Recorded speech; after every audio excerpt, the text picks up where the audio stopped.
சுதாரியானவரே, சுதாரியானவரே, சுதாரியானவரே. ஆமென். ஜெபம் பண்ணுங்க. நல்ல ஆண்டவரே, இந்த வியாழக்கிழமை இந்த அருமையான பகுதியில் மக்களை சந்தித்து நேரம் இருக்கிற நல்லா ரெண்டு பாட்டு பாடி ஆராதித்து நல்ல செய்தியை கொடுக்க அன்போடு அழைத்த அன்பான பிள்ளைகளை இந்த கருத்தில் கொடுக்கிறோம். ஆசீர்வதி. விசேஷமாய் இந்த இடத்துல வந்திருக்கிற பிள்ளைகளையும் இந்த இடத்தை கொடுத்து இந்த ஊழியத்தை நேசிக்கிற இந்த குடும்பத்தாரையும் நீ ஆசீர்வதிக்கணும். பெரிய காரியம் இயேசுவின் நாமத்தில் கேட்கிறோம். ரொம்ப சந்தோஷம். கருத்த பிள்ளைன்னா ஒரு பெரிய சந்தோஷம் தான். எப்படா சின்ன வயசில் இந்த 17-18 வயசுலலாம் இங்கே வந்து ஊழியம் செஞ்சுருக்கேன். இந்த சிஎஸ்ஐ சர்ச்சில் அங்கே இருக்கிற சர்ச்சில் வந்து பிரசவம் பண்ணியிருக்கிறேன். அந்த காலத்தில் ஒரு போஸ்ட் ஆஃபீஸெல்லாம் நடத்தி ஒரு பிரதர் இருந்தாங்க. அவங்க வீட்டில் தங்கியிருந்து எங்கள் ஊழியம் செய்திருக்கிறேன். அந்த சர்ச்சு வளாகத்தில் திரளான நமக்கு அப்போ சிஎஸ்ஐ இருந்தேன். இங்கே இருக்கிற சிஎஸ்ஐ சர்ச்சில் வந்து பிரசவம் பண்ணியிருக்கிறேன். அந்த நாட்களில் இந்த ஊர் மக்கள் என்னை ரொம்ப நேசித்து எனக்கு எல்லாம் சாப்பாடு கொடுத்து இளநீ கொடுத்து தோப்பு துறவெல்லாம் அப்போ செழிப்பாக இருக்கும். இல்லையா சொல்லுங்கள். ரொம்ப நேசிப்பாங்க. ரொம்ப ஒரு பெரிய வெகுமதியோடு என்னை ஊருக்கு அனுப்புவார்கள். அதை ஒரு காலம் மறக்கவே முடியாது. ரொம்ப நினைப்பேன். ஊர் மக்களை நினைக்கிறது ரொம்ப இது. இன்றைக்கி இங்கே உங்களெல்லாம் பார்க்குறதுக்கு கர்த்தர் நல்ல கிருபை கர்த்தர் கொடுத்தார். அடிமை கர்த்தர் இந்த இடத்துல கொண்டு வந்தார். அதை நினைத்து நான் கர்த்தரை துதிக்கிறேன். உங்களையும் கர்த்தர் இந்த இடத்துக்கு கொண்டு வந்திருக்கிறேன். பெரிய ஒரு விஷயம். ஊழியமெல்லாம் கிடையாது. நிறைய கன்வென்ஷன் நிறைய போவேன். எல்லா இடத்துக்கும் போயிருக்கிறேன். தமிழ்நாட்டில் வெளிநாட்டுக்கு நீ ஸ்ரீலங்கா போயிருந்தேன். நிறைய வெளிநாட்டில் கூப்பிட்டாங்க. எங்களுக்கு இங்கிலீஷ் நாலேஜ் கிடையாது. அதனால் போகிறதுக்கு யோசிச்சுட்டு இருந்தேன். ஸ்ரீலங்காவில் எனக்கு ஒரு மீட்டிங் ஏற்பாடு பண்ணியிருந்தாங்க. திரளான மக்கள் வந்தாங்க. பெரிய அற்புதங்கள் நடந்தது. 48 வருஷம் நடக்க முடியாத ஒரு அம்மா தேய் பிடிச்சி 145 கிலோமீட்டர் தூரத்துலேருந்து கூட்டி கொண்டு வந்து ஒரு சேரில் உட்காந்துருந்தாங்க. ஸ்டேஜை விட்டு இறங்கி ஜோம் பண்ணும்போது அவன் தலையில் கழிச்சு ஆடுனான். ஓடுன்னா எழுப்பி ஓடிட்டான். 48 வருஷம் நடக்க முடியாத ஓடிட்டான். திரும்ப வாழ்ந்து ஓடிது. சரியான கூட்டம். அதுக்கு பிறகு வெளிநாட்டில் நிறைய மீட்டிங் உட்காந்துச்சு. அதுக்குள்ளே இந்த கொரோனா வந்து போக விடாமல் தடையாக போச்சு. அதனால் கர்த்தரில் நல்லா அங்கெல்லாம் எடுத்து நல்லா பயன்படுத்தி வருகிறேன். குஜராத்து, பாம்பே அங்கெல்லாம் நிறைய இடத்துல போய் பேசியிருக்கிறேன். இப்போ இந்த கொரோனா இருக்கிறனால இந்த கன்வென்ஷன்லாம் கிடையாது. வீட்டில் தான் சும்மா இருந்து பொங்கி சாப்பிட்டுட்டு நல்லா சுற்றுது தலைமலைக்குன்னு படுத்து கிடக்கும். இப்போ யாரும் கூப்பிட்டாங்கன்னா உடனே ஓடிடுறது. இல்லையா சொல்கிறேன்.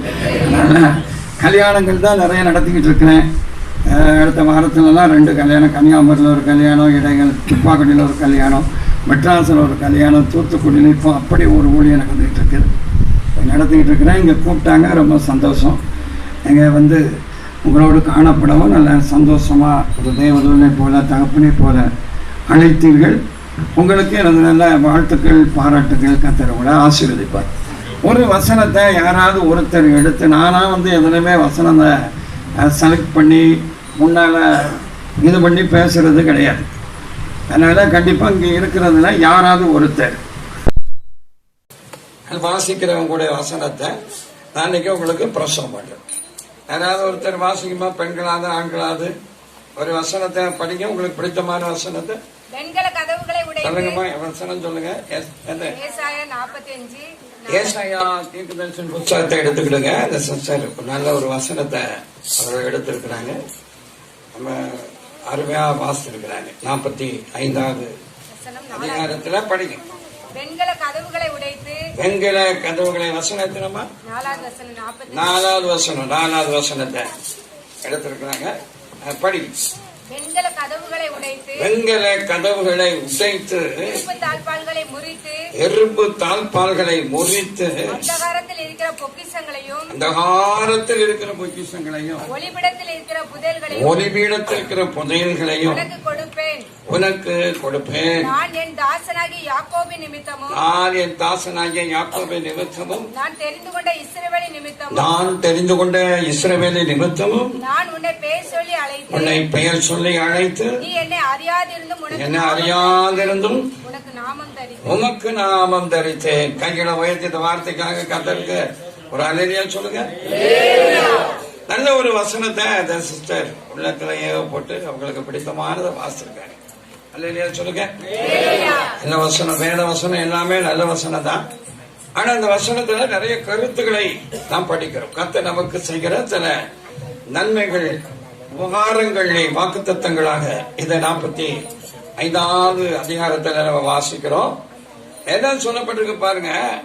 கர்த்தர் நமக்காக என்ன செய்கிறாரா? வெண்கல கதவுகளை உடைத்து இருப்பு தாழ்பாலை முறித்து அந்தரங்க பொக்கிஷத்தையும் ஒளிபிடத்தில் இருக்கும் புதையல்களையும் கொடுப்பார். பொக்கிஷத்தையும் புதையலையும் கர்த்தர் கொடுப்பார். இன்னைக்கு இந்த கூட்டத்துக்கு வந்திருக்கிறவர்களுக்கு கண்டிப்பா கர்த்தர் என்ன கொடுப்பாரா?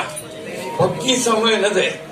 புதையல். புதையல் கையை வைத்து உச்ச உண்மையிலே தருவார். கையை வைத்து புதையல் கிடைக்கும் போதுன்னா எவ்வளவு பெரிய சந்தோஷம். யோசித்து பாருங்க. புதையெல்லாம் என்ன, அந்த காலத்துல நிறைய பேர் சேர்த்து ஏதாவது ஒரு மண் கலசத்துக்குள்ள அப்படியே வச்சிருப்பாங்க. அது இந்த பூமிக்கு அடியில என்ன செய்யும்? அப்படியே இருக்கும். அது யாரும் பார்த்திருக்கவே மாட்டாங்க. அந்த புதையலை கடவுள் நமக்கு தந்துருவாங்க. அல்லையா சொல்லுங்க.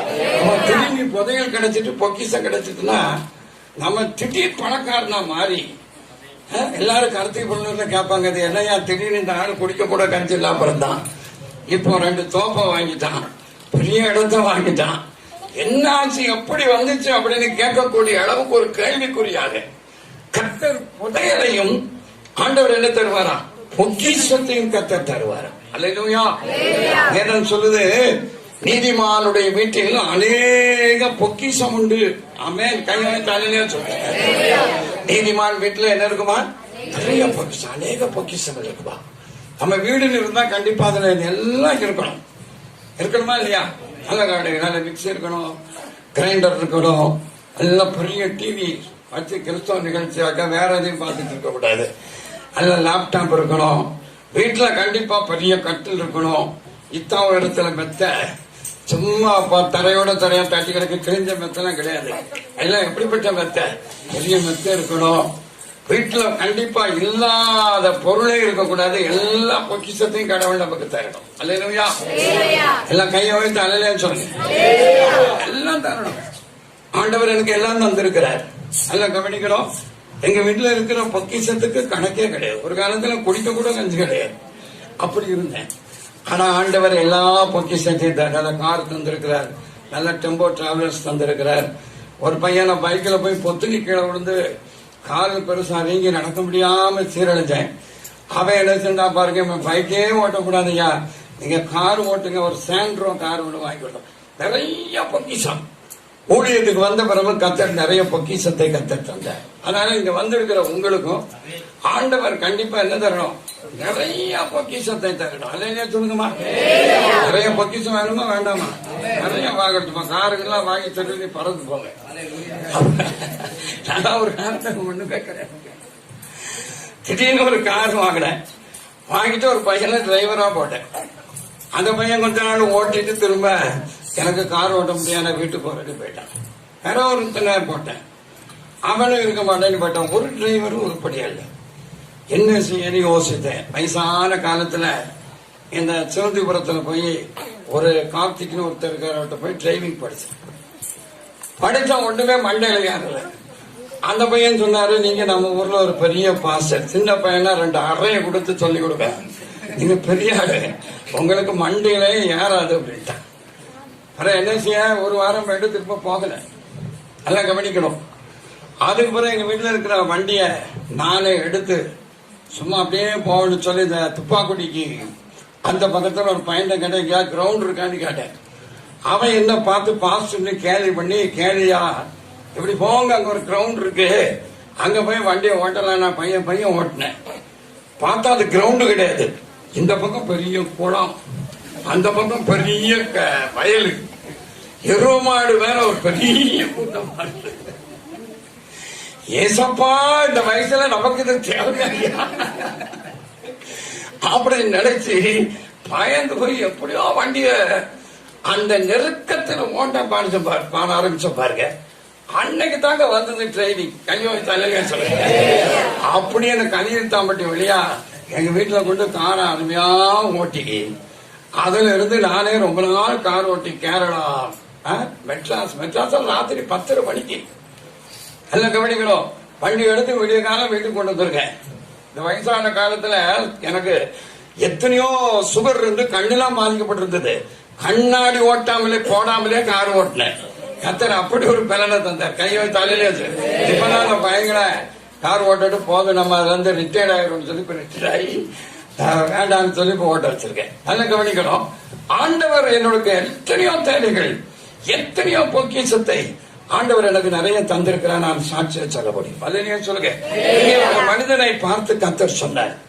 இந்த மனிதன் யார் அப்படின்னு வேதத்தில் நீங்கள் பார்த்தீர்கள் என்றால் கோரேஸ் என்று சொல்லப்பட்ட ஒரு மனிதன்.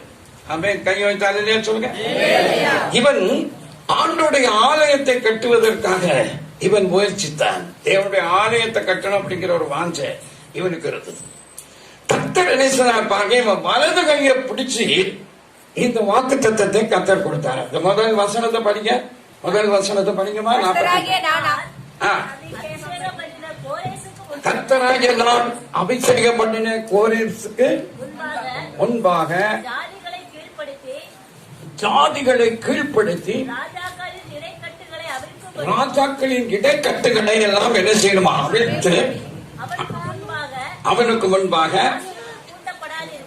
பூட்டப்படாதிருக்க கதவுகளை திறந்து வைக்கும்படிக்கும் அவனை பார்த்து அவன் வலது கையை பிடித்துக் கொண்டு அவனுக்கு சொன்ன ஒரு வாக்கு தத்தம் தாங்க. இது கையை வைத்தாலே சொல்லுங்க. யாரே கோரேசனுடைய வலது கையை பிடித்துக் கொண்டு பூட்டாதபடிக்கு திறந்து வைத்திருக்கிறார் கர்த்தர். இப்ப உள்ள கொரோனா வைரஸ் வந்து சர்ச்சை பூரா என்ன செஞ்சுட்டு பூட்டி போட்டு திறந்தாச்சுன்னா செய்து வச்சிருவான். எல்லாருக்கும் பயம். ஆராதனை உலகம் முழுக்க நடத்துறது. நான் எதுக்குமே பயப்படலை. எங்க சபையில ஒவ்வொரு வாரமும் ஞாயிற்றுக்கிழமை ஆராதனை நடந்துகிட்டே தான் இருக்கு. அல்லையா சொல்லுங்க. ஒரு வைரஸ் கிருமி நம்ம சர்ச்சுக்குள்ள வராது. நம்ம கையை தலையில வச்சுருக்க. ஆண்டவர மாதிரி வியாதியை நிக்கிறதுல ஸ்பெஷலிஸ்ட் யாருமே கிடையாது. குள்ளர்களுக்கு கண்ணை திறந்திருக்கிறாரு, செவிடருக்கு காதை கேட்க செய்திருக்கிறாரு, ஊமையை பேச செய்திருக்கிறாரு, செத்த டெட் பாடியை ஏசு என்ன செஞ்சிருக்காரு, உயிரோடு அனுப்பியிருக்கிறாரு. 12 வருஷம் பெரும்பாடு உள்ள சரி வஸ்திரத்தை தான் போய் தான் தொட்டா அவனுக்குள்ள இருந்த அந்த உதிர போக்கு நின்று போய்விட்டது. 38 வருஷம் வியாதியா இருந்தவன் படுக்கையை தூக்கிட்டு நடந்திருக்கான். இயேசு இருக்கிற இடத்துல கண்டிப்பா வியாதி என்ன செய்யாது, வராது. கையை வைத்து அண்ணனே சொல்ற கூட்டங்களுக்கு வந்தா வியாதி வராதுங்க, பயப்படாதீங்க. ஆனா அந்த பாழா போன கவர்மெண்ட்டுக்கு அது தெரியாது. கதவை போட்டு எல்லாத்தையும் பூட்டுன்னு சொல்லி போட்டுட்டான். ஆனா கோரேசுக்கு முன்பதாக ஒன்றும் பூட்டாத படிக்காது என்ன செய்யப்பட்டிருக்கலாம், திறக்கப்பட்டிருக்கிறது. கையை வைத்தாலே சொல்ல திறந்த வாசனை கர்த்தர் கோரேசுக்கு வைத்திருக்கிறார். ஆகவே இன்றைக்கு இந்த கூட்டத்துக்கு வந்திருக்கிற உங்களுக்கு நிச்சயமா கர்த்தர் என்ன வைத்திருக்கிறார், வழியை திறந்து வச்சிருக்கிறார். கையை வைத்தாலே சொல்ல ஒரு பாட்டு படித்தாங்க இந்த பிரதர். எனக்கு ரொம்ப அந்த பாட்டு ரொம்ப இஷ்டம்.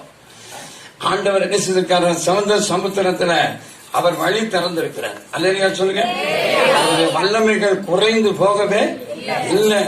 அற்புதங்கள் இன்றைக்கு நடக்குது பைபிள் சொல்லுது. அன்பானவர்களே, அதனால கண்டிப்பா கர்த்தர் நமக்கு வழி திறக்கிறவராய் காணப்படுகிறார். அதனால இவனுக்கு ஒன்றுமே பூட்டப்படவில்லை. எல்லாம் கர்த்தர் என்ன செய்திருக்கிறார், திறந்து வைத்திருக்கிறார். இவனுடைய வலது கையை பிடித்துக் கொண்டு கர்த்தர் இந்த வாக்கு தத்தத்தை கர்த்தர் அவளுக்கு கொடுத்தார். அல்லையா சொல்லுங்க. வலது கையை பிடிச்சு வலது கையை பிடிச்சு இன்னைக்கு நம்மளும் நிறைய வாக்கு தத்தம்லாம் குடிக்கும். அந்த கல்யாணம் நடக்கும் போது பாத்தீங்கன்னா இந்த மாப்பிள்ளை பொண்ணு சர்ச்சில் முன்னாடி உட்கார வச்சு நல்லா 2-3 பாட்டு எல்லாம் பாடி அப்படியே உங்களை எதிர்சுவாங்க. அந்த பொண்ணை அந்த மாப்பிள்ளைக்கு கொடுக்கும் போது அந்த பாஸ்டர் கேட்பாரு, இந்த பெண்ணை இந்த புருஷனுக்கு விவாக மனைவியா கொடுப்பது யார் அப்படின்னு அப்பா ஓடி வருவார். பொண்ணை பார்த்தா அப்பா இதான் நல்ல சமயம் பிடிச்சி கையை கொடுத்து கதையை ஓச்சிரும் விரட்டிடும் அப்படின்னு சொல்லி எங்கிட்ட ஓட்டமா ஓடி வந்து உடனே இந்த பிள்ளையுடைய வலது கையை பிடிச்சி இந்த மாப்பிள்ளையுடைய வலது கையில அப்படியே கொடுத்துட்டு போயிடுவார். அல்லையா சொல்லுங்கம்மா. அல்ல கல்லை கையை வைத்து அல்லையா சொல்லுங்க. சில இடத்துல அது கூட இல்லை. நான் மெட்ராஸ்ல செங்கையின் சார் மாவட்டத்தில் ஒரு கல்யாணத்துக்கு போயிருக்கேன்.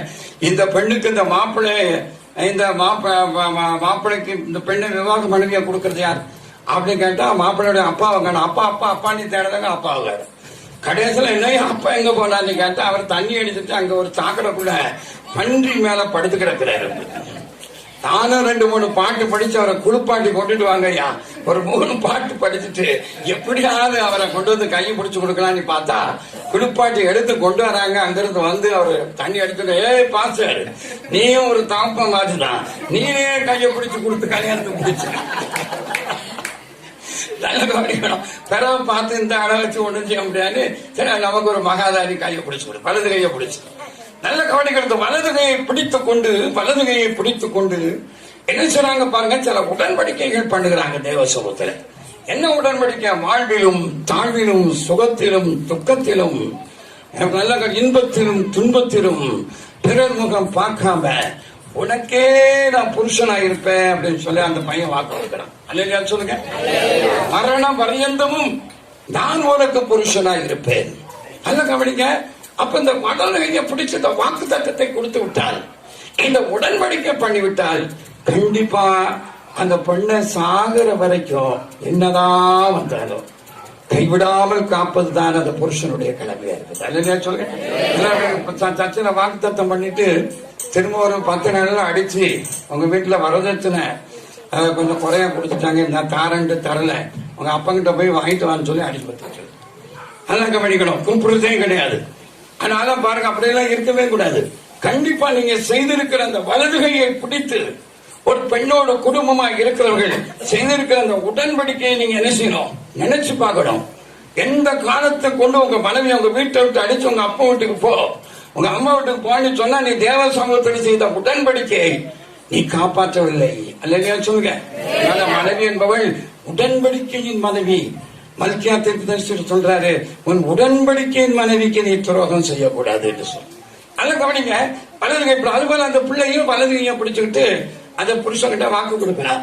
வாழ்விலும் தாழ்விலும் சுகத்திலும் துக்கத்திலும் இன்பத்திலும் துன்பத்திலும் ஆதரிக்கவும் காப்பத்தவும் கனப்படுத்தவும் அழகெல்லாம் உங்களுக்கு மனைவியா இருக்க வாக்கு கொடுக்கறேன்னு சொல்லிட்டு மறுநாளே தண்டை. நல்லா கவனிக்கணும்.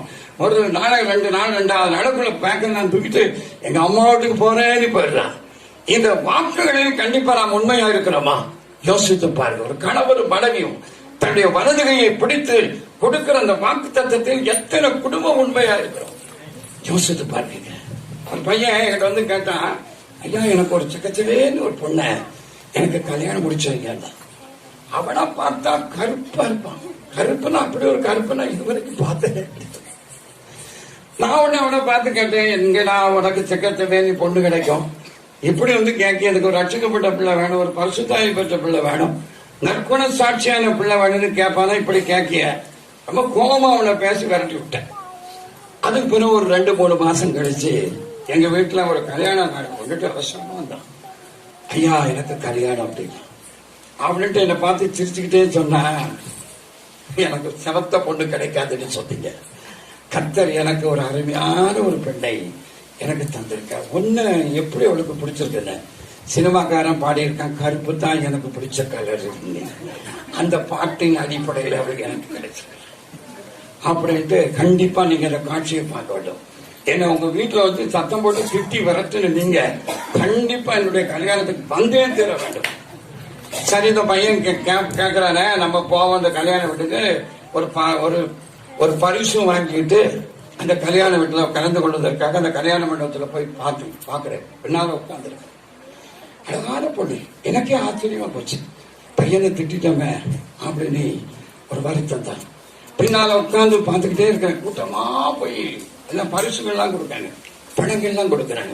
இந்த கூட்டம் ஓஞ்ச பிறகு நம்ம போவோம் அப்படின்னு சொல்லி கூட்டம் எல்லாம் ஓஞ்சி போன உடனே இந்த பையன் என்ன செஞ்சான் தெரியுமா? அந்த பொண்ணை பார்த்து சொன்னா, ஒரு பாஸ்டர் எனக்கு ஒரு நல்ல ஒரு கலரா ஒரு பொண்ணு பாருங்க. என்ன கேள்வி கேட்டார் தெரியுமா? இன்னைக்கு இவர் வெக்கப்பட்டு போகும்படிக்கு கடவுள் உன்னை எனக்கு தந்திருக்கிறார், ஒரு தோத்திரம் போடு அப்படின்னு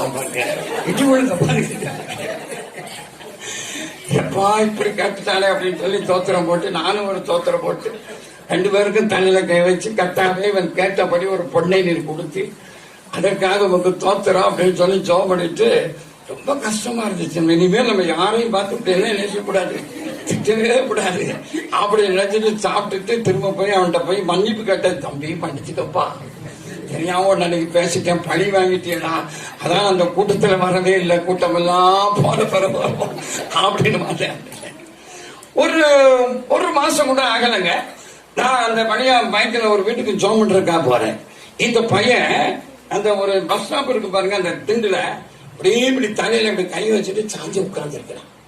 நான் தியாகராஜ நகர்ல ஒரு வீட்டுல போய் ஜோம் பண்ணிட்டு இன்னொரு வீட்டுல போய் ஜோம் பண்ணிட்டு திரும்ப பைக்ல வரேன். அதே பொசிஷன்ல இருக்கான்.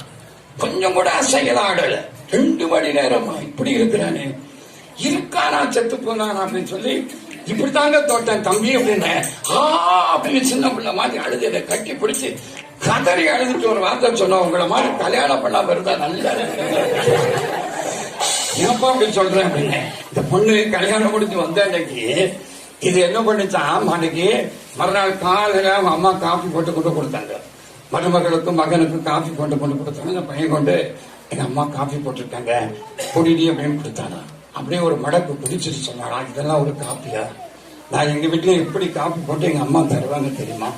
எனக்கு கொஞ்சமா என்கிட்ட வாங்கியிருக்கீங்க. நீங்க கிட்டத்தட்ட ஒரு 80,000 ரூபாய் ரொக்கம் வாங்கியிருக்கீங்க. 80 நகை கேட்டு வாங்கியிருக்கீங்க. காப்பியா அப்படின்னு சொல்லி தூக்கி அப்படியே அவன் மோரையில எழுதிட்டான். நல்ல கவனிக்கணும். எனக்கு ரொம்ப கஷ்டமா போச்சு. இந்த கைய பிடிச்சு பண்ண உடன்படிக்கை அந்த பிள்ளை என்ன செஞ்சுட்டான், மறந்தே போய்விட்டான், தூக்கி அறிஞ்சிட்டான். அடுத்த நாள் நல்ல கவனிக்கணும்.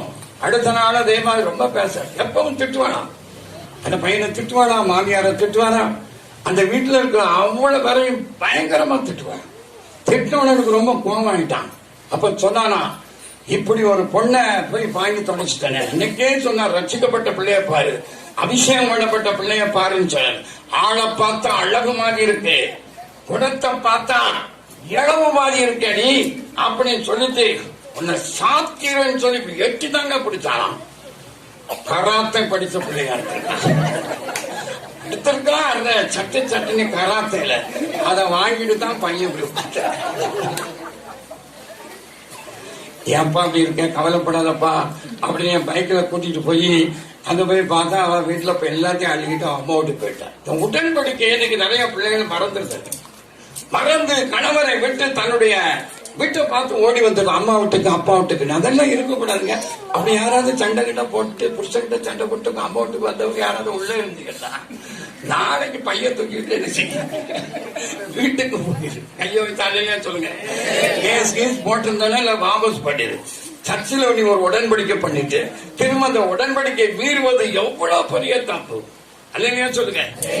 ஒரு கணவனும் மனைவியும் தன்னுடைய வலது கையை பிடித்து உடன்படிக்கை பண்ணுவது போல நமது ஆண்டவராக இருக்கிற தேவன் நம்முடைய கையை பிடித்து உடன்படிக்கை பண்ணி இருக்கிறார். கையை வச்சு அல்ல வச்சு நல்ல கவனிக்கணும். கையை வச்சு சத்தம் அல்ல, அவர் தம்முடைய ரத்தத்தையே செஞ்சு நமக்காக என்ன செய்திருக்கிறார், உடன்படிக்கை பண்ணி இருக்கிறார். கம்யூனியன் சர்வீஸ்ல அந்த ரத்தத்தின் அடையாளமா திராட்சை ரசத்தை நமக்கு பாஸ்டர் கொடுக்கும் போது என்ன சொல்லி கொடுக்கிறான் தெரியுமா, இது இயேசு கிறிஸ்துடைய புது உடன்படிக்கை என்ற ரத்தத்தையே செஞ்சு நமக்காக உடன்படிக்கை செய்திருக்கிறான் கர்த்தர். அல்லேலூயா சொல்லுங்க. வலது கையை பிடித்து இந்த மனிதனை பார்த்து கர்த்தர் சொன்னார். என்ன சொல்றார் பாருங்க, நிறைய விஷயங்கள் இருக்கிறது.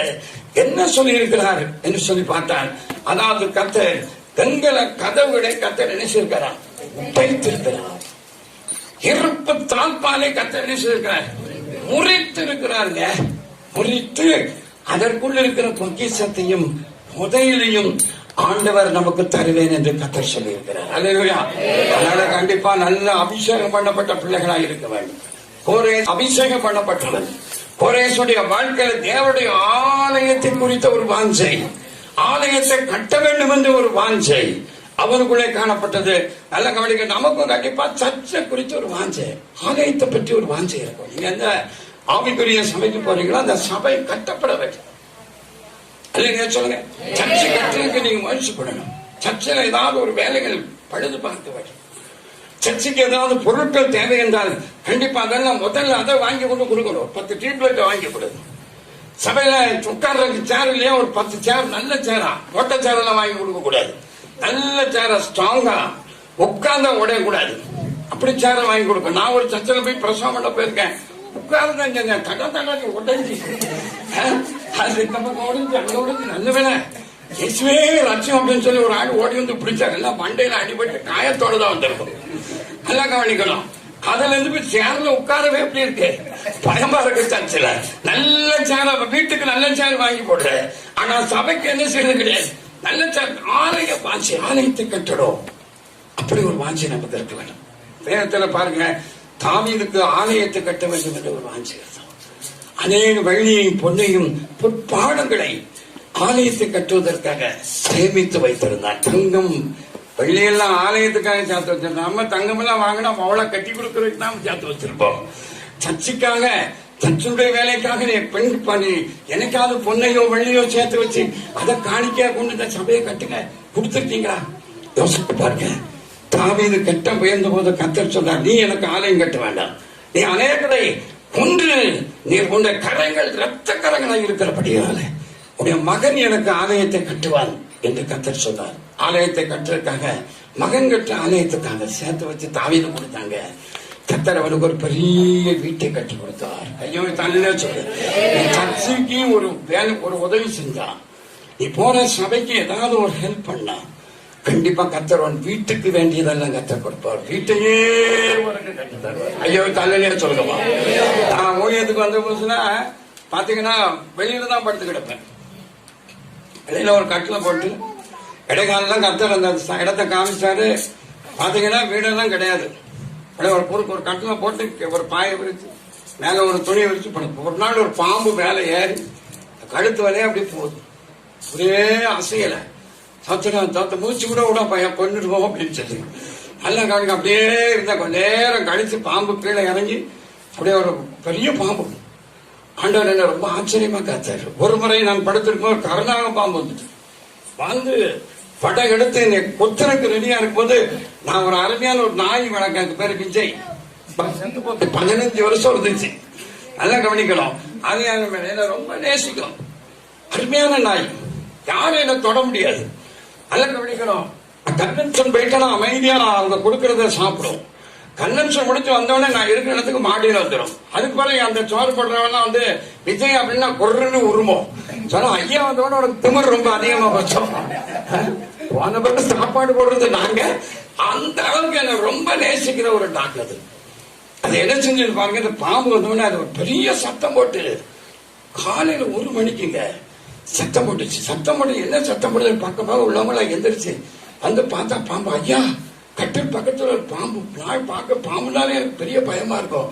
அது அப்படியே உயரமா வருது. அப்படியே நான் ஒரு திண்டுல ஏறி 2-3 பேர் வந்து அதை அடித்தாரு. நல்ல கவனிங்க, கர்த்தர் என்னை அதுல ரொம்ப ஆச்சரியமா காத்தாரு. நல்ல தங்குறதுலாம் இடம் கிடையாதுங்க. அப்படியே அந்த திறந்த வெளியிலே படுத்து. இப்போ எந்த குறைப்பு ஏசி தான். என் ரூமை பாத்தீங்கன்னா மாறின் பத்தல்ல. ஒரு காலத்துல அவ்வளவு கஷ்டப்பட்டு அங்கன படுத்து கிடந்து ஒரு வீடு கிடையாது. ஆனால் தேவனுடைய ஆலயத்தை மாத்திரம் முதல்ல கட்ட வேண்டும் என்று யோசிச்சு. நல்ல கார் கிடையாது. ஒரு கன்வென்ஷனுக்கு தெரிஞ்சு பாருங்க, இந்த மாருதி 800 இருக்கு பாருங்க, ஒரு 25,000 ஒரு ஓட்டக்காரை வாங்கிட்டு அது போயிருக்கேன். அங்க போய் பிரசவம் பண்றேன். இந்த பாஸ்டர் பையன், பாஸ்டர் பளபளன்னு கார் வச்சிருக்காரு. பாஸ்டர் பையன் எனக்கு கார் ஓட்டுற பையனை பார்த்து ஓட்டக்காரில் வந்திருக்காரு, ஓட்ட மனுஷன், மொட்டை மனுஷன் அப்படின்னு திட்டினா. அந்த பையன் என்கிட்ட வந்து சொல்லி ரொம்ப வருத்தப்பட்டான். எனக்கு ரொம்ப கஷ்டமா இருந்துச்சு. ரொம்ப கஷ்டப்பட்ட போது அந்த பையன் சொன்னா, அவர் காரு கருணி வச்சிருக்காரு, சபையை பார்த்தா மாட்டுத்தோடு மாதிரி வச்சிருக்காரு. இன்னைக்கு நம்முடைய சர்ச்சு நல்ல அழகா அருமையா கட்டி இருக்கிறோம். கண்டிப்பா கர்த்தர் நமக்கு ஆலயத்தை கட்டினால ஆலயத்துக்கு உதவி செய்த முடியாது, நல்ல வீட்டை தருவார், நல்ல காரை தருவார் என்று அந்த பையன் சொன்னான். நல்ல காரணம். இப்ப கர்த்தர் எனக்கு நல்ல கார் தந்திருக்கிறார். கரவை தாண்டிலே சொல்றேன். நல்ல அழகான வீடு. ஒரு வீடு 2 வீடா. நான் ஒரு வீட்டை எங்க அப்பா அவருடைய சம்பாத்தியத்தை எனக்கு வேண்டாமே வேண்டாம், இடமும் வேண்டாம், அவர் சம்பாத்தியம் வேண்டாம், அந்த சொத்துல பங்கு வேண்டாம் என்று அதை ஆண்டவருக்காக சுவிசேஷத்துக்காக விட்டேன். வேதத்தில் சொல்லப்பட்டிருக்கிறது, என் நிமித்தமும் சுவிசேஷத்தை நிமித்தமும் அம்மாவையாவது சகோதரையாவது சகோதரனையாவது நிலங்களையாவது மனைவியாவது விட்டவன் 100 அம்மா, 100 சகோதரி, 100 தம்பி அண்ணன், 100 வீடுகள். இப்ப நான் கல்யாணம் முடிக்கல. என்னுடைய 17-18 வயசுல நான் ஜோம் பண்ணேன். ஆண்டவரே கல்யாணம் பண்ண. ஆண்டவர் சொன்ன, பூமியில நீ எந்த பொண்ணையும் விவாகம் பண்ண வேண்டாம், உனக்கு குமாரர்களும் குமாரத்திகள் வேண்டாம், அதனால மாம்சத்தந்த உறவு வேண்டாம்னு சொன்னால மனைவி வேண்டாம் அப்படின்னு சொன்ன. அன்னைக்கு எடுத்த தீர்மானம் தான். இதுவரைக்கும் எந்த பெண்ணையும் மனைவி ஸ்தானத்துல நினைச்சு பார்த்ததே கிடையாது. திட்டமா உறுதியா சொல்ல முடியும். கையை தலையிலே சொல்லு, கல்யாணமே வேண்டாம் ஆண்டவர் கோவணிச்சு. இப்ப எங்க வீட்டுல நான் தான் சமைப்பேன். காலையில சோறு பொங்க, குழம்பு வைக்க, எல்லாம் தூக்க, தொண்டைக்க, கக்கூசு கழுவ, எல்லா வேலையும் அழகா பார்ப்போம். எத்தனை பேர் வந்தாலும் சோறு பொங்கி போட்டு கூட்டங்கள் ஜபங்களை தான் நடத்தி விடும். அதனால கல்யாணம் வேண்டான்னு விட்டாச்சுன்னா சாகுற வரைக்கும். இயேசு கிறிஸ்து 33 வருஷம் இந்த உலகத்திலே வாழ்ந்தார். எந்த பெண்ணையும் கல்யாணம் பண்ணவில்லை. அன்னகரா இந்த பூமியிலே ஊழியது. அன்னகர் என்ற ஒரு ஊழியம் இருக்கிறது. மனுஷனால் அன்னகர் ஆக்கப்பட்டவர்கள் உண்டு. பரலோக ராஜ்யத்தை நிமித்தம் அன்னகரானவர்களும் உண்டு. தங்களைத்தானே அன்னகர் ஆக்கி கொண்டவர்கள் உண்டு. பரம் பெற்றவர்கள் தானே அறிவார்னு சொல்லியிருக்கு. அதனால கல்யாணம் பண்ணாம இருந்தா திரும்ப பண்ணக்கூடாது. திரும்ப ஒரு 100 மனைவி கிடைப்பான்னு நினைக்கிறது. வீடு 100 கிடைக்கலாம், சகோதரி 100 கிடைக்கலாம், சகோதரர் 100 கிடைக்கலாம். அதனால வீடு எல்லாம் வேண்டான்னு விட்டனால ஆண்டவர் எனக்கு நிறைய இடத்தை தந்திருக்கிறார். அல்லதே சொல்லுவேன். இங்க ஒரு விக்ரமசிங்கத்தில் இருக்கு, இடைக்காலில் இருக்கு, கருவந்தால் இருக்கு, கள்ளக்குறிச்சியில் இருக்கு. இப்போ ஒரு பிரதர் 50 சென்ட் இடத்தை கத்திற்காக காணிக்கா கொடுத்து ஃபவுண்டேஷன் போட்டு ஒரு சர்ச்சை. திருச்சியில ஒரு அம்மா மெயின் ரோட்ல நான் உங்களுக்கு ஒரு 20 சென்ட் இடம் தர்றேன், ஒரு சர்ச்சை கட்டுங்க. அவ விட்டனால உலகம் பூரா கத்தர் வீடு தர்றேன். கையில காலையிலே சொல்றேன்.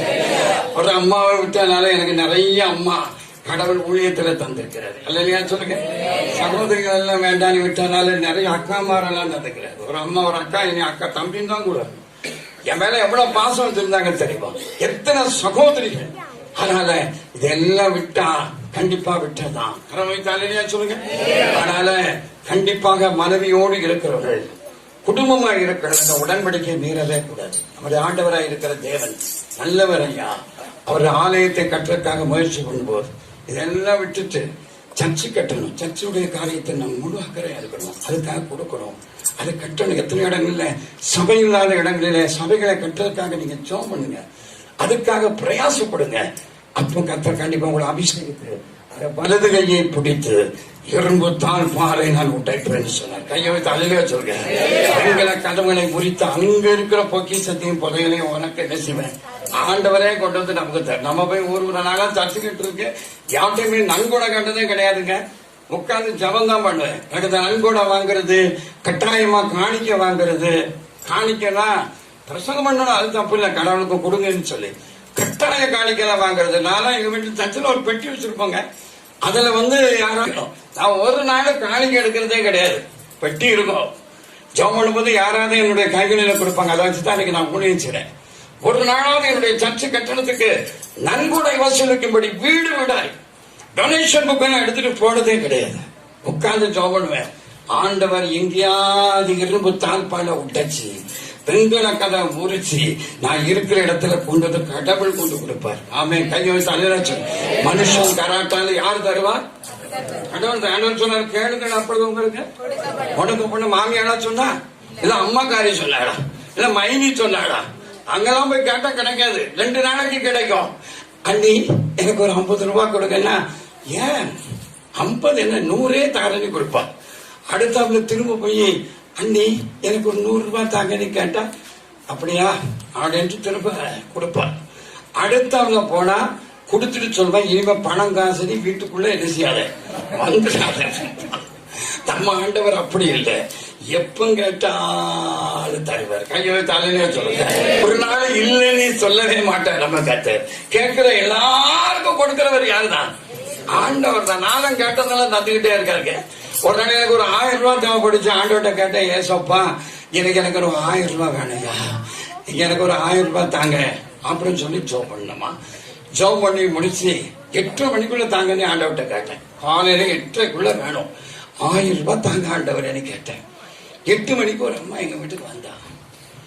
அவ வந்தா நான் உயிரை எடுத்துருவா. ரொம்ப நேரம் உட்கார்ந்து பேசி ஊர் கதையை பேசுவா, புருஷனை பத்தி ஏசுவா, மருமகளை திட்டுவா. அவட்ட கதை கேட்கவே முடியாது. 8:30க்குள்ள கத்தாவே 1000 ரூபாய் தாங்கன்னா எந்த அம்மாலாம் வந்திருக்காங்க. ஒரு காப்பியை போட்டு அவளுக்கு சொன்னேன், அம்மா நான் 8:30க்கு வெளியில போனோம், இதை குடிச்சிட்டு ஓடிடுமா, இன்னைக்கு உன்கிட்ட பேச முடியாதுன்னு. உடனே இல்ல பாச, நானும் ரொம்ப அவசரமான ஒரு விஷயமா வந்தேன்னா, என்ன விஷயமா இருந்தோ அந்த விஷயத்த டக்குன்னு சொல்லிட்டு ஓடிடுனேன். சுருக்கு பை வச்சிருந்தான். எடுத்து ஒரு 5 ரூபா தருவாங்க, 10 ரூபா தந்து நம்ம உயிரை 2 மணி நேரம் வாங்கிட்டு போடுவான். சுருக்கு பை கூட நீ விரிக்க வேண்டாமா, நீ போயிருமா அப்படின்னு.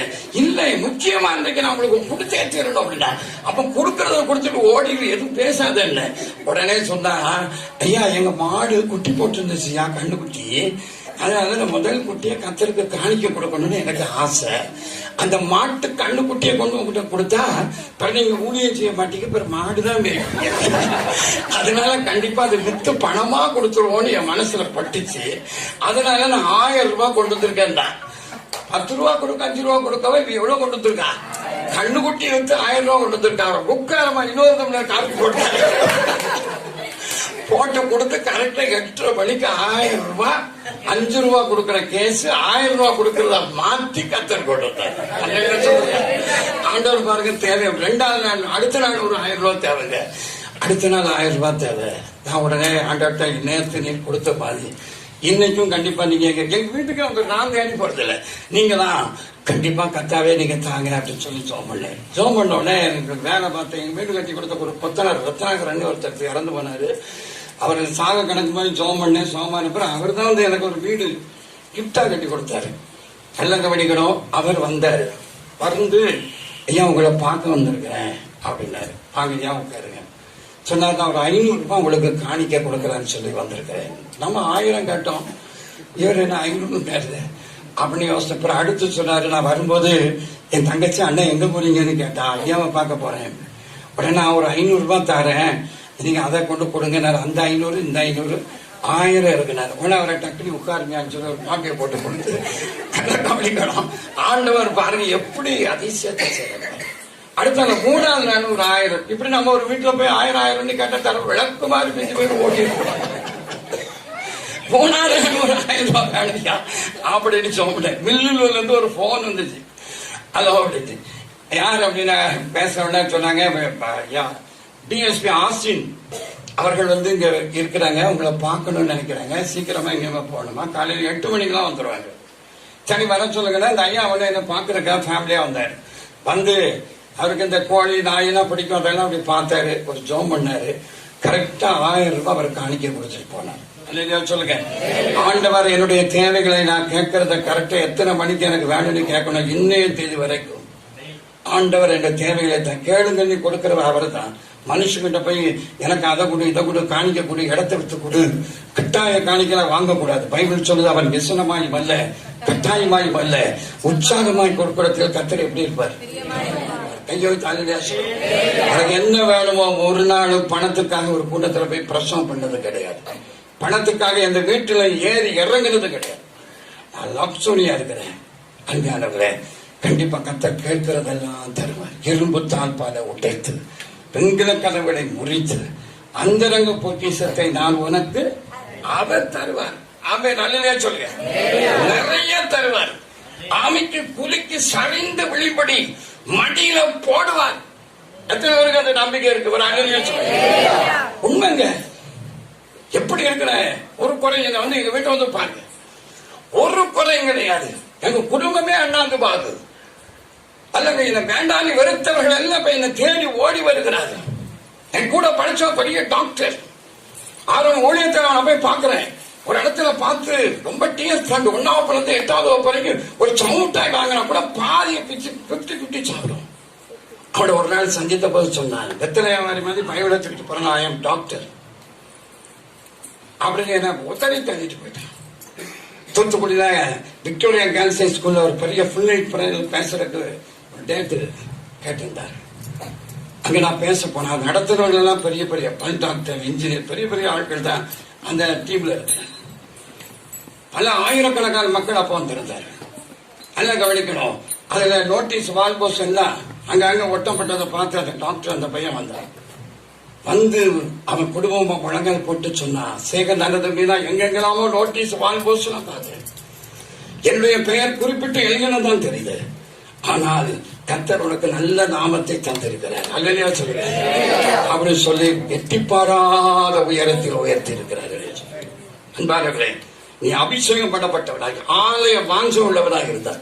கர்த்தர் உன் வலதுகையை பிடித்து உனக்கு தேவையான உடைச்சு கதவை உடைச்சு கொண்டு நம்ம கதவை உடைக்க முடியுமா? யாருக்கு இந்த வீட்டுல 2 கதவு இருக்கு, உள்ளுக்குள்ள கொஞ்சம் ரூபா இருக்குன்னு வச்சுக்கிடுங்க. ஏதாவது ஒரு வயிறம் ஒரு 50 கோடிக்கு இருக்குன்னு வச்சுக்கிடுங்க. நான் தான் பிரசங்கம் எல்லாம் முடிச்சுட்டு எல்லாரும் போன பிறகு அப்படி போய் கதவை டம்னு உடைச்சி, இரும்பு தாழ்பால உடைச்சு இந்த கதவை பிடிச்சி இதுல இருக்கிற துட்டெல்லாம் சர்ச்சு கட்டுறதுக்குன்னு எடுத்துட்டு போனா இந்த வீட்டுக்காரர் சும்மா ஆடுவாரு? பாசம் தானே கடையை உடைச்சிட்டு போயிட்டாரு, விட்ட மாட்டாரு. போதகரா இருந்துட்டு திமுரு களவாணி உடனே போலீஸ்ல கம்ப்ளைண்ட் பண்ணிடுவாரு. போலீஸ் உடனே பிடிச்சி மறுநாள் பேப்பர்ல வரும், அல்லேலூயா ஜெபமிட்டு போதகர் ஒரு வீட்டை உடைத்து கண்ணமிட்டார், பிடிபட்டார். செய்தி நியூஸ், சன் நியூஸ்ல போனா இதான் வரும். நான் மூஞ்சில ஒரு துணியை போட்டுக்கிட்டு சன்ல எல்லாரும் பாப்பா, உலகம் பூரா பார்க்கும். கருத்த பிள்ளைல ஒரு வீட்டை உடைச்சி ஒரு பாஸ்டர் பிரசவம் பண்ணிட்டு பான பக்கமா யாரும் உடைச்சுட்டாங்க, நம்ம மேல போட்டாங்க அப்படின்னு மூஞ்ச மூடிக்கிட்டு தான் இருக்கணும். அதை இந்த கடவுள் உடைச்சி எடுத்து கொண்டு வந்துட்டாருன்னா கடவுளை ஒருத்தனை அரெஸ்ட் பண்ணவும் முடியாது, கடவுளை ஒருத்தனை சன் டிவியில என்ன செய்ய முடியாது, வாசிக்க முடியாது. என்றால் அவர் சர்வ வல்லமை உடையவர். நல்ல பாட்டு படிச்சார் தம்பி, சர்வ வல்லவர் என் சொந்தமான கையோ தள்ளிலே சொல்லுங்க. சர்வ வல்லமை அவரை ஒண்ணும் செய்ய முடியாது. அவர் உடைச்சார்னா, அவர் தடுத்தார்னா அவர் மேல கேஸ் ஃபைல் பண்ணவே முடியாது. அப்படி உடைச்சி எடுத்துக்கொண்டு நமக்கு தருவார். அல்லையா சொல்லுங்க, எவ்வளவு பெரிய நல்ல ஆண்டவர் பாருங்க. மறைஞ்சு கிடக்கிறது ஒளிஞ்சு கிடக்கிறதா யாருக்கு தான்?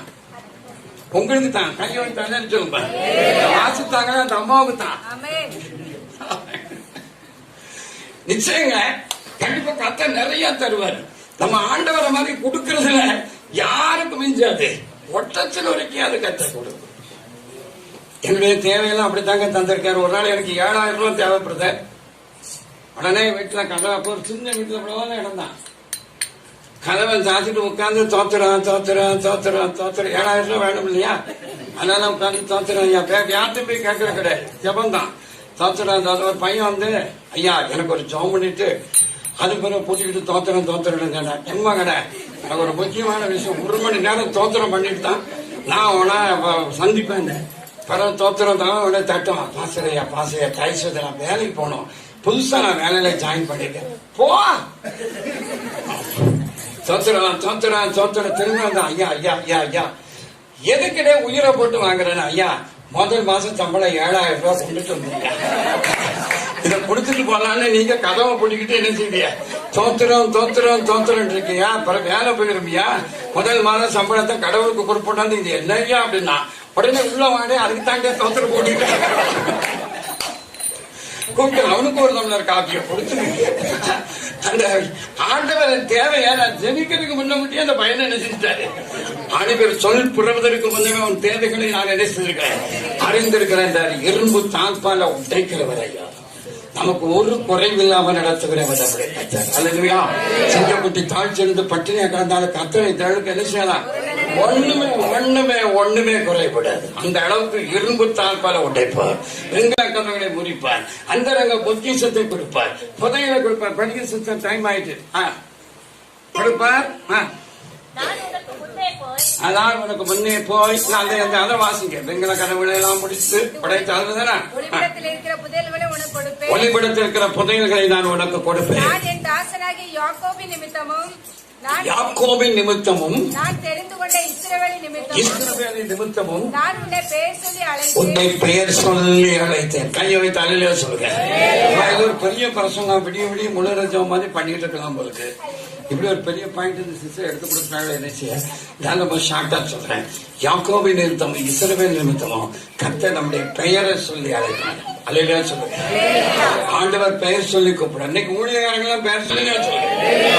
ஆண்டவர் பெயர் சொல்லி அழைச்சா என்ன நடக்கும்? நிறைய விஷயம் இருக்குங்க.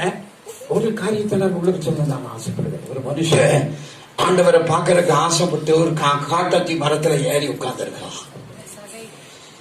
சின்ன கூட்டத்தில் அவரை பார்க்கவே முடியல. அதனால எப்படியாவது கர்த்தரை பார்க்கணும். சுங்கவரம் கலெக்டர் வரி வசூல் பண்றவன் பெரிய மரத்துல ஏறி உட்கார்ந்துருக்கான். அவரை பார்க்காம வீட்டுக்கு போக கூடாது. கூட்டமானாலும் சரி, நம்ம குட்டையா இருந்தாலும் சரி, இயேசுவை பார்க்காமல் வீட்டுக்கு போக கூடாது. அவரை காண வாஞ்சியாய் வேலை உட்கார்ந்து இருக்கிறான். இயேசு அப்படியே போகும்போது அந்த மரத்தை கடந்து போக முடியவில்லை. அங்க போற உடனே அண்ணாந்து பார்த்து சொன்னாரு, சகைவே, பேர் சொல்லி கூப்பிடுறாரு, சகைவே சீக்கிரமா கீழே இறங்கி வா. கையோ தானே சொல்லுங்க. பெரிய மீட்டிங் இல்ல, பெரிய பந்தா, பெரிய ஆயிரக்கணக்கான மக்கள் மத்தியில் இல்லைங்க. நேரடியா ஒருத்தனை பார்த்தோம் சொல்ற, சகையோ நீ கீழே இறங்கி வா, நான் உன் வீட்டில் தங்க வேண்டும். எவ்வளவு பெரிய சந்தோஷம். பேர் சொல்லி கூப்பிட்டாரு. சந்தோஷத்தோட அவரை வீட்டுக்கு கொண்டு கொண்டு போறார். அல்லையா சொல்லுங்க. இதுவரைக்கும் இல்ல, போகும்போதே சொல்றான், நான் யார்ட்டையாவது அநியாயமா வாங்கினா 4 மடங்கு அதை என்ன செய்றேன், பாவத்தை தன்னால ஆட்டோமேட்டிக்கா பாவத்தை ஆண்டவரை அநியாயமா வாங்கி இருக்கிற நீ கொள்ளக்காரன், அதெல்லாம் அவனை சொல்ற ஆட்டோமேட்டிக்கா பாவ உணர்வு ஏற்படுது. ஓ, நான் அநியாயமா வாங்கினால் பாதியை ஏழைக்கு கொடுக்கிறேன், 4 மடங்கு திரும்ப கொடுக்கிறேன். அல்லையா சொல்லுங்க. உடனே அந்த வீட்டுக்கு போய் சொன்னார். இந்த வீட்டுக்கு என்ன வந்தது?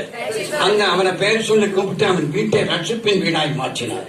அவனை பார்த்து சொன்னார், இவனும் ஆபிரகாமின் குமாரனா இருக்கு. அதான் அதில் சொல்லப்பட்டிருக்கு, யாக்கோபு நிமித்தமும் இஸ்ரவேல் நிமித்தமும் நான் வந்த பெயர் சொல்லி அழைத்தேன். அல்லையா சொல்லுங்க. அந்த இஸ்ரவேலுடைய யாக்கோபின் குடும்பத்துக்கும் இதுக்கும் ஒரு பெரிய ஐக்கியம் இருக்கு. நல்ல கவனிக்கணும். பெயர் சொல்லி கூப்பிட்டார். உன் வீட்டுக்கு ரட்சிப்பு வந்ததுன்னா அநியாயமானதை 4 மடங்கு கொடுத்தாதான் உன் வீட்டுக்கு என்ன வரும். எனக்கு சில அம்மாமாரெல்லாம் அநியாயமா சில பொருட்கள் எல்லாம் வாங்கி வச்சிருக்கோம். ஒரு வீட்டுல தீபாவளி பலகாரம் கொண்டு ஒரு அம்மா கொண்டு கொடுத்தாங்க. பக்கத்து வீட்டு பார்வதி பட்ட முறுக்கள் சுட்டு, அக்கா எங்க வீட்டுல தீபாவளி சாப்பாடுகளை கொடுத்தாங்க, இதை வாங்கி நல்லா தின்னுபிட்டு பாத்திரத்தை பாக்குற அழகா இருக்கு. உடனே சுத்தி சுத்தி பாக்குறான். பார்வதி நீ பேர் இருக்க, நீ பார்த்தா இல்ல, பார்த்துக்கிட்டான். அந்த தெருவழியா ஒரு வாரம் கழிச்சு ஒருத்தன் போறான். பேர் வெட்டணுமா, பாத்திரங்களுக்கு பேர் வெட்டணுமா, புது பாத்திரங்களுக்கு பேர் பேர் பேர் பேர் வெட்டணுமா. எலிசபெத் உடனே கூப்பிடுறாங்க, வா. பார்வதி விட்டு பாத்திரம், தீபாவளி கொடுத்த பாத்திரத்துல என்ன இல்ல, பேர் இல்ல. உடனே கூப்பிட்டான். எலிசபெத் வெட்டி எலிசபெத். யாரும் எலிசபெத் தான் கோச்சுக்கிறாங்க. உங்களை நான் வேற எலிசபெத் சொல்ல. எலிசபெத் என்ன வெட்டியாச்சு, பாத்திரத்துல பேர் வெட்டி வச்சுட்டான். பார்வதி 10-15 நாள் கழிச்சு அந்த பாத்திரத்தை தேடி பார்த்துட்டு இப்ப இங்க வரலாம். வந்து, அக்கா உங்க வீட்டுக்கு நான் தீபாவளி பலகாரம் கொண்டு வந்தேன், அந்த பாத்திரம் இங்கதான் இருக்கு, திரும்ப நீங்க தரல, நானும் கேட்கல. அப்படின்னே, வா பார்வதி, வா வா உள்ள வா, உன் வீடு வேற என் வீடு வேறையா, வா. அக்கா வீட்டுல ஏகப்பட்ட பாத்திரம் இருக்கு, உனக்கு எத்தனை வேணுமோ தூக்கிட்டு போ. அப்படின்னே இவன் அந்த பாத்திரத்தை எடுத்துட்டான். இதான் அக்கா அப்படின்னா, சரி பரவாயில்ல, இதான் வேற எதுவும் பாத்திரங்கள் இருந்தாலும் எடுத்துட்டு போ. எலிசபெத் எப்படி பேசுறா பாருங்க. உடனே அவனை பார்த்து அவன் வாசல் அடைக்கு போனே எலிசபெத் சொல்றா, ஏமா அதுல உன் பேரு பார்வதினு இருக்கா அப்படின்னு செக் பண்ணிக்கமா, செக் பண்ணிக்க, உன் பேர் இருக்கா நீ பாத்துக்க அப்படின்னு. அந்த பொண்ணு பாக்குறா, இங்க என்ன இருக்கு, எலிசபெத். உடனே, அக்கா உங்க பேர்லாம் இருக்கு, அப்ப என் பேரா இருந்தா என் பாத்திரமா தான் இருக்கு, பரவாயில்ல பரவாயில்ல, அதை பற்றி ஒண்ணுமே இல்லை, கொண்டுப்பா. இல்லக்கா உங்க பேர் வெட்டியிருக்கு, அதனால கண்டிப்பா சும்மா நீங்களே வச்சிருக்கீங்க, வேண்டாக்கா அப்படின்னு சொல்லி வச்சுட்டு போயிடலாம். எலிசபெத் உன் வீட்டுக்கு எப்படி வச்சு போறோம், நீ எப்படி ஆபிரகாம் குடும்பத்துல ஒரு நபரை நீ எப்படி வாழ முடியும். அதனால எலிசபெத் நீ 4 பாத்திரத்தை வாங்கி கொண்டு பாரதி வீட்டுக்கு கொடுத்தாதான் உன் வீட்டுக்கு என்ன வரும், ரட்சிப்பு வரும். கையை வைத்து அங்கனே சொல்லுங்க. பெயர் சொல்லி கூப்பிட்டு ரட்சிப்பின் வீடாய் மாற்றினார். ஆபிரகாமின் குடும்பத்தில் ஒருவனாய், அவர் ஆபிரகாமின் குடும்பத்தை சேர்ந்தவர். மத்திய 1 வாசிக்கிற ஆபிரகாமின் குமாரனும் தாவீதின் குமாரனுமாகிய இயேசு கிறிஸ்துவின் வம்சவர்களாய் கிறிஸ்துவின் குடும்பத்தில் ஒருவனாய் இந்த மனிதன் மாற்றப்பட்டதுக்கு காரணம் அவனை பெயர் சொல்லி கர்த்தர் அழைத்தார். அல்லையே சொல்லுங்க. ஆண்டவர் நம்மளை பெயர் சொல்லி கூப்பிட்டான், அவருடைய குடும்பத்தில் ஒருவனாய் மாற்றுவார். கை தட்டி கர்த்தருக்கு தோத்திரப்படுங்க. குடும்பத்தில் ஒரு மாற்றுவார். அவன் நானும் ஆண்டவருடைய குடும்பத்தில் ஒரு ஆளு என்ன நிறைய சொல்லிட்டே போல. அடுத்த பாருங்க, செத்து போனா ஒருத்தர், செத்து போய் அவனை கல்லறையில கொண்டு வச்சாச்சு. எங்க கொண்டு வச்சாச்சு? கல்லறைக்கு இயேசு போனாச்சு. எதுக்கு போனாரு?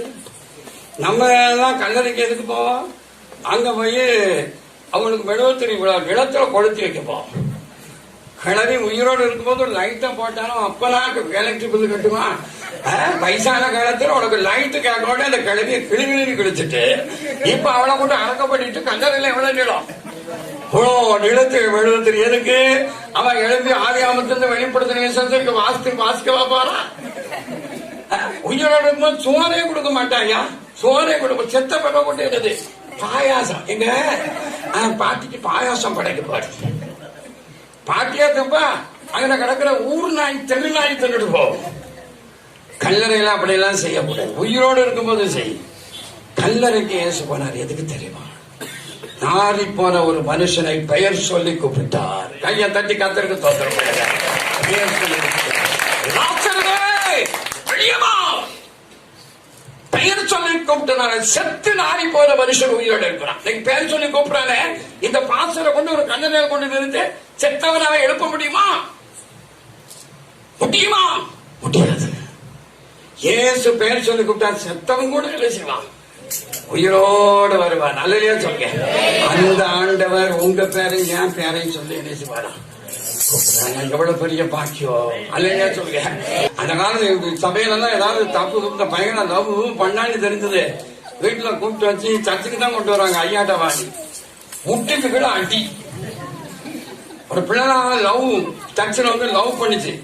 லவ் லெட்டர் கொடுத்து விரட்டிட்டு போய் கொடுத்தேன் 5-6 அடி. அதனால அம்மா அடிக்காதுங்க பிள்ளைய வளர்த்து கட்டி அவளுக்கு என்னதான் அடிச்சாலும் எங்க சபையில இருக்கிற மக்கள் எங்க வீட்டை விட்டு சபையை விட்டு போகவே மாட்டேன். அல்லையா சொல்லுங்க. அவ்வளவு அருமையான பிள்ளைகளை கத்த தந்திருக்கிறேன். இப்பதான் முடியல. ஆடி ஒரு காம்பு வந்து நான் சாத்திரமானி பார்த்தேன். பைபிள் தான் தீர்க்கதம். இந்த தீர்க்க தரிசன வசனத்தை வாசிக்கிறவரும் கேட்கிறவரும் கை கொள்கிறவரும் சாட்சியமானது. எவ்வளவு தீர்க்க தரிசனம் இருக்கு. இந்த சிஸ்டர் சொன்னது தீர்க்க தரிசனம். கண்டிப்பா இரும்பு தாழ்பாலை உடைத்து வெண்கல கதை குறித்து உன் பேரை சொல்லி கூப்பிட்டு அடுத்த அந்த வசனத்தை படிக்குமா முடிச்சிடும். உன்னை பெயர் சொல்லி அழைத்து நீ என்னை அறியாதிருந்தோம் உனக்கு நாமம் தரித்து உனக்கு ஒரு நாமத்தை பேர் கரவை தாளில நல்ல பேர். நமக்கெல்லாம் பேர் நம்ம பேர் ரொம்ப மகிழ்ச்சியா இருக்கணும் தாங்க நினைப்போம். கல்யாண வீட்டுல பொண்ணுக்கும் மாப்பிள்ளைக்கும் நல்ல கவனிக்கணும். பொண்ணுக்கும் அந்த வீட்டுல கொண்டு போய் ஒரு கவர் கொடுப்போம். ஒரு 500 ரூபாய் கொடுக்கணும் வைங்க. இந்த கவர்ல உடனே என்ன செய்வான்? நம்ம பேரை எழுதுமா எழுத மாட்டோமா? அதை எழுதிடுவோம். என்ன எழுதுவோம்? ஆபிரகாம் பிள்ளை 500 ரூபாய். ஏன்னா அந்த பேர் அங்க ஆபிரகாம் 500 ரூபாய். இந்த பெயர் பிரஸ்தாவப்படுத்துறது கர்த்தர் தான். ஆண்டவர் ஆபிரகாமை பார்த்து சொன்னார், உன் இனத்தை உன் தேசத்தை விட்டு நான் காட்டும் இடத்துக்கு போ, உன் பெயரை பெருமைப்படுத்துவேன். கையை தலையில சொல்ல நம்ம பெயர் பெருமை உண்டாகிறது. என்னெல்லாம் பண்றோம். சர்ச்சில் ஒரு ஃபேன் வாங்கி போட்டா கூட அதுல பாத்தீங்கன்னா இவங்க பேர் தான் இருக்கும். தேவதாஸ் பிள்ளை அன்பளிப்பு, சாராளம்மாள் அன்பளிப்பு.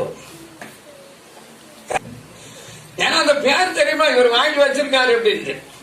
உன் பேரை நீ மயப்படுத்தக்கூடாது. ஒரு புக்கில் நான் படிச்சேன், அப்படித்தான் ஒரு இடத்துல எழுதி போட்டிருந்தான், நேசமணி பொன்னையா அன்பளிப்பு அப்படின்னு ஒருத்தன் எழுதி போட்டான். வெள்ளக்கார ஒருத்தன் வந்தானா. அவன் வந்து பார்த்துட்டு அவனுக்கு தமிழ் சரியா வாசிக்க தெரியாது. அவன் எப்படி வாசிக்கான்? நாசமா பொன்னையா அன்பளிப்பு.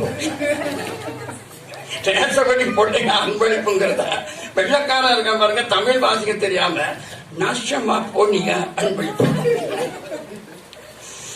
என்னத்தையாவது எழுதி போட்டாதம்மா வாசிக்கணும். அதனால உன்னுடைய பெயரை பெருமைப்படுத்துறது கர்த்தர். அல்லையா சொல்லுங்க. அதனால அவரை வலதுகையை பிடித்துக் கொண்டு ஆலயத்துக்கு செய்ய வேண்டிய காரியத்தை செய்ய போது, ஆலயத்தை கட்ட நினைக்க போது கண்டிப்பா கர்த்தர்களுக்கு விழுப்பறிவு அபிஷேகம் பண்ணப்பட்டவனாய் ஆலயத்தை கட்டுகிறவன், ஆலய வாஞ்சை உள்ளவனாய், தேவனுடைய வீட்டை குறித்த பக்தி வைராக்கியம் உள்ளவனாய் காணப்பட போது இப்ப நம்ம வாசித்த இத்தனை வார்த்தைகளையும் கண்டிப்பா கர்த்தர் தந்தை நம்ம ஆசீர்வதிப்பார். இல்லையா சொல்லுங்க. நிறைய டாபிக் பேசினா நேரம் போதும். நன்றி நன்றி இந்த நன்மைக்கு ஓராயிரம் நன்றி.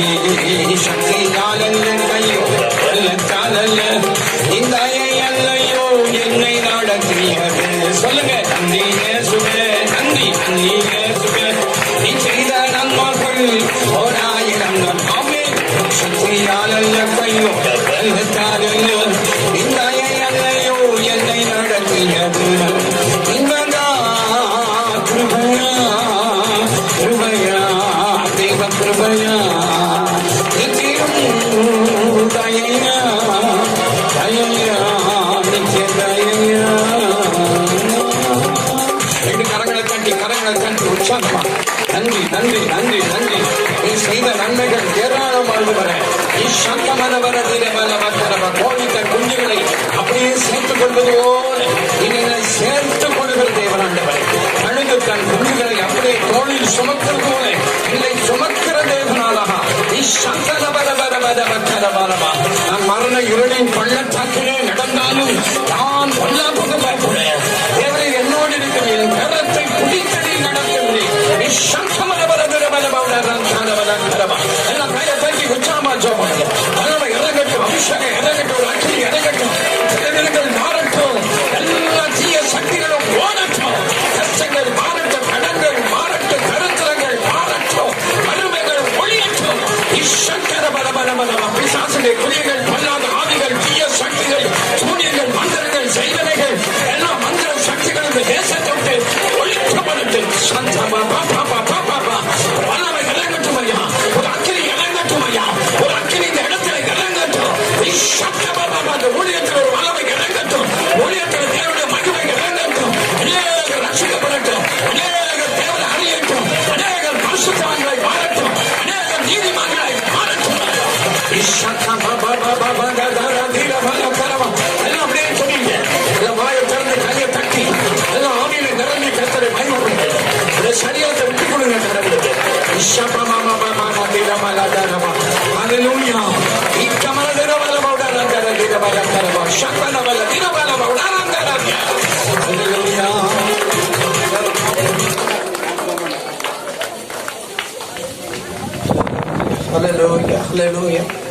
தேவனே மட்டுமாய் அதுவரே எங்களோடு கூட நீர் பேசினீர். ஆண்டவரே வெண்கல கதவுகளை உடைக்கிற தேவன், இரம்ப தாழ்பால்களை முறிக்கிற தேவன், அந்த காலத்தில் உள்ள பொக்கிஷத்தையும் ஒலிப்பிடத்தில் உள்ள புதையல்களையும் கொடுப்பேன்னு சொன்னீரே. ஆண்டவரே நீர் இந்த நாளிலையும் ஆண்டவரே வந்திருக்கிற ஒவ்வொருவரையும் ஆண்டவரே விதமாய் ஆசீர்வதிக்கும்படியாய் ஜெபிக்கிறோம். ஒவ்வொருவரையும் நீர் ஆண்டவரை அபிஷேகித்த கிருபைக்காய், விடுவித்த கிருபைக்காய், ஆண்டவரை பாதுகாத்த கிருபைக்காய் நன்றி ஆண்டவரே. ஆண்டவரே அன்பின் நிமித்தம், ஒரு கிருபையின் நிமித்தம் இந்த இடத்துல ஆண்டவரை நீர் கூட்டி சேர்த்த ஒவ்வொருவருக்காக நன்றி ஆண்டவரே. பிரயாசப்பட்டவனுடைய பிரயாசத்தின் பலனை ஆண்டவரை நீர் கொடுக்கிற தேவன் ஆண்டவரே. வேலையில நாங்கள் ஆண்டவரை உம்மை நோக்கி பார்க்கிறோம். இந்த ஊழியம் அற்பமாய் ஆரம்பித்த ஊழியமா இருந்தாலும் இந்த அற்பமான ஊழியத்துல கூட தேவன் ஒரு கனமான ஒரு பாத்திரமாய் ஒவ்வொருவரையும் வைத்திருக்கிறீரே, அதுக்காக நன்றி ஆண்டவரே. இந்த நாளில் ஆண்டவரை நாங்கள் கூடி வருகிற இந்த இடத்துல ஆண்டவரை இப்படி ஒரு நல்ல சாட்சி உள்ள ஒரு ஆண்டவரை தேவ ஊழியரை நீர் கொண்டு வந்ததற்காக நன்றி ஆண்டவரை. திரள் கூட்டமான ஜனங்களை நாங்கள் எதிர்பார்க்காத அளவுக்கு நீர் ஆண்டவரை ஜனங்களை கொண்டு வந்ததற்காக நன்றி ஆண்டவரே. இன்னும் அதிகமாய் இந்த ஊழியங்களை இன்னும் அதிகமாய் தொடர்ந்து செய்ய அநேக ஆண்டவரே இந்த இடத்துல வருவதற்கு, விடுதலை பெற்றுக் கொள்வதற்கு, அற்புதத்தை பெற்றுக் கொள்வதற்கு ஆண்டவரே தங்களுடைய வாழ்க்கையில எந்த சூழ்நிலையில் அவர்கள் கட்டப்பட்டிருக்கிறார்களோ அதிலிருந்து விடுவிக்கப்படுவதற்கு கர்த்தரை தடவியாது கண்டுகொள்ள ஆண்டவரை ஒவ்வொருவருக்கும் நீர் வாய்ப்பை கொடுத்ததற்காக நன்றி ஆண்டவரே. ஆண்டவரை தொடர்ந்து இந்த நாளில் ஆண்டவரை வந்த ஒவ்வொருவருக்காக நாங்கள் உமக்கு நன்றி செலுத்துகிறோம். ஆண்டவரே தேவ ஊழியருக்காக நன்றி செலுத்துகிறோம். ஆண்டவரே அவரை இன்னும் அதிகமாய் பயன்படுத்தும், பலப்படுத்தும், பாதுகாத்துக் கொள்ளும். ஆண்டவரை இன்னும் ஆயுசு நாட்களை பெருக பண்ணும். அவருடைய ஆயுசு நாட்கள்ல யாரெல்லாம் ரட்சிக்கிறதுக்கு தேவன் சித்தம் வைத்திருக்கிறீரோ அந்த இடத்துக்கெல்லாம் தேவன் கொண்டு போங்கப்பா. அங்கெல்லாம் கொண்டு போய் பயன்படுத்துங்க. தம்முடைய பாத்திரத்தை ஆண்டவரை பயன்படுத்துங்க. ஆண்டவரை இன்னும் ஆண்டவரை பலத்தின் மீது பலத்தை கொடுக்கிறார். இன்னும் அநேக சாட்சிகளை ஆண்டவரை நாங்கள் கேட்டு ஆண்டவரை இந்த இளம் வயதிலும் ஆண்டவரை எங்களோடு கூட இணைந்து ஊழியம் செய்கிற ஒவ்வொருவருக்கும் ஆண்டவரை, இந்த ஜெபிக்க வருகிற ஒவ்வொருவருக்கும், இந்த இடத்துல கடந்து வந்திருக்கிற ஒவ்வொருவருக்கும் இந்த சாட்சி எப்பொழுது எங்களுக்கு நினைவுக்கு வரட்டும். நாங்கள் தேவனை சார்ந்து கொண்டு தேவனுக்காக, தேவனுடைய ராஜ்யத்துக்காக, தேவனுடைய நீதிக்காக, தேவனுடைய நாம மகிமைக்காக ஆண்டவரை நாங்கள் பிரயோஜனப்படுகிற ஒரு பாத்திரமாய் இந்த கருத்த பிள்ளையோர் பட்டணத்துல ஆண்டவரை நீர் கூட்டி சேர்த்த ஒவ்வொருவருக்காகவும் ஆண்டவரை நாங்கள் ஜெபித்துக் கொண்டு வருகிறோம். அதன் பலனை ஆண்டவரை அனுபவிக்க கர்த்தர் கிருபை தாரும். வந்த ஒவ்வொருவரையும் இயேசுவின் நாமத்தில் ஆசீர்வதிக்கிறோம். தொடர்ந்து இருக்கிறதான நேரத்தில் ஆண்டவரே உமது கிருபையும் பிரசன்னமும் ஆண்டவரை எங்களை ஆளுகை செய்யட்டும். பரிசுத்த ஆவியானவர் ஆண்டவரே இந்த நாளிலும் ஆண்டவரை நீர் முழுவதையும் பொறுப்பெடுத்திருக்கிறேன். ஆண்டவரே இந்த ஊழியத்தை தடையில்லாமல், எந்த ஒரு காரியத்திலும் எந்த ஒரு ஆண்டவரை தடையில்லாமல் நீ நடத்தி தந்ததுக்காக நன்றி. தொடர்ந்து எங்களையும் எங்கள் ஊழியங்களையும் ஆசீர்வதிங்க ஆண்டவரே. வந்த ஒவ்வொருவரையும் சுகபலத்தோடு ஆண்டவரே கடந்து வர உதவி செய்த தேவன், பலத்தோடு ஆசீர்வாதத்தோடு தேவன் நாம மகிமைக்காய் இவர்கள் கடந்து சென்று ஆசீர்வாதத்தை சுதந்திரத்துக் கொள்ள கர்த்தர் கிருபை செய்யும். முற்றுமுடிய ரட்சிக்க வல்லவருடைய கரங்கள்ல ஒப்பு கொடுக்கிறோம். அன்பு ரட்சகர் இயேசு நாமத்தில் பிதாவே. ஆம். அப்படியே நம்முடைய அழைப்பை கேட்டு, தானியல் ஜெபக்குழு அழைப்பை கேட்டு ஐயா வந்ததுக்காக இயேசு நாமத்தினால வாழ்த்துக்கிறோம். நம்ம மத்தியில Ambur AG church pastor Lawrence அவங்க நம்ம மத்தியில வந்திருக்கிறதுக்காக ஆண்டவரை நாங்கள் துதிக்கிறோம். மற்றும் தானியல் ஜெபக்குழுல இருக்கிற ஒவ்வொரு நண்பர்களும் வந்து இதை நடத்துவதற்கு உதவியாகும். ஐயா கூட வந்திருக்க மியூசிக் போட பிரதர், இன்னும் ஒரு பிரதர் இருக்கிறாங்க. எல்லாத்துக்கும் இயேசு நாமத்தினால வாழ்த்துக்கள். லாரன்ஸ் பாஸ்டர் கூட வந்த உங்கள் ஒவ்வொருவருக்கும் இயேசு நாமத்தில் வாழ்த்துக்கள். உங்களுக்கும் இயேசு நாமத்தில் நாங்கள் வாழ்த்துக்களையும் நன்றிகளையும் தெரிவித்துக் கொள்கிறோம். அன்பின் விருந்து இருக்கு, கண்டிப்பா நீங்க அன்பின் விருந்துல கலந்து கொண்டுதான் போகணும்.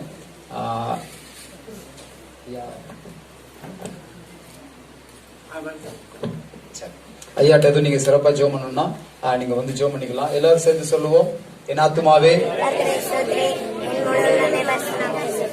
என் ஆத்துமாவே கர்த்தரை ஸ்தோத்திரி, கர்த்தர் செய்த சகல உபகாரம் மறவாதே. ஆமென்.